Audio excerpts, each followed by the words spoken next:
From its founding, the city had its share of theaters and halls.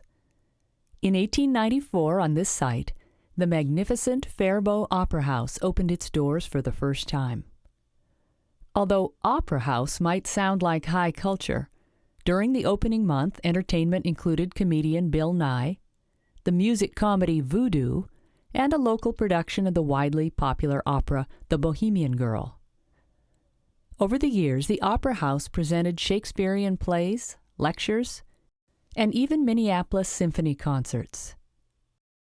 Like many other Midwestern opera houses, it was converted to a moving picture venue in 1908 and renamed the Grand Theatre.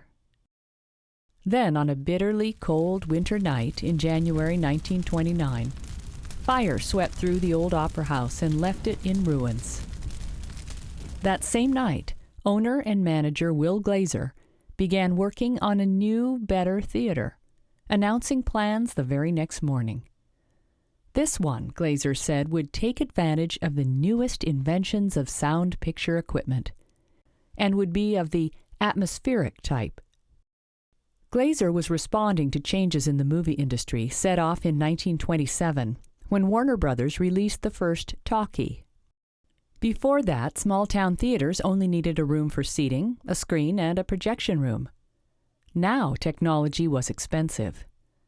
A number of theaters, doomed by the initial costs involved in sound conversion, went out of business as Americans turned on the radio and abandoned the motion picture.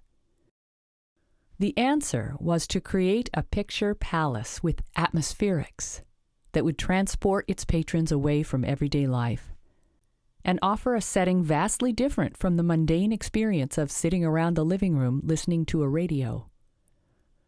For that, Will Glazer turned to architects Liebenberg and Kaplan, noted for designing more than 200 motion picture theaters in the upper Midwest, including the Uptown and Varsity theaters in Minneapolis. For Faribault's new theater, they chose the motif of a Moorish courtyard with Turkish caps over the doors, turrets and stonework on the walls. Above the seats, a special projector illuminated the ceiling with images of stars and moving clouds. It was at the Paramount Theatre that an oft-quoted instruction to electricians was posted. Please do not turn on the clouds until the show starts. Be sure stars are turned off when leaving. A local reporter breathlessly described his first visit to the new Paramount, writing, "A vast square somewhere in Spain, above a starlit sky. Around a Spanish fort with towering parapets, yawning grills, battle, splendor, peace." To show off its capabilities, on opening night the feature film was a drama, Illusion, that included a big nightclub scene with the stars singing hit songs, while a chorus line of 30 beautiful women danced across the screen.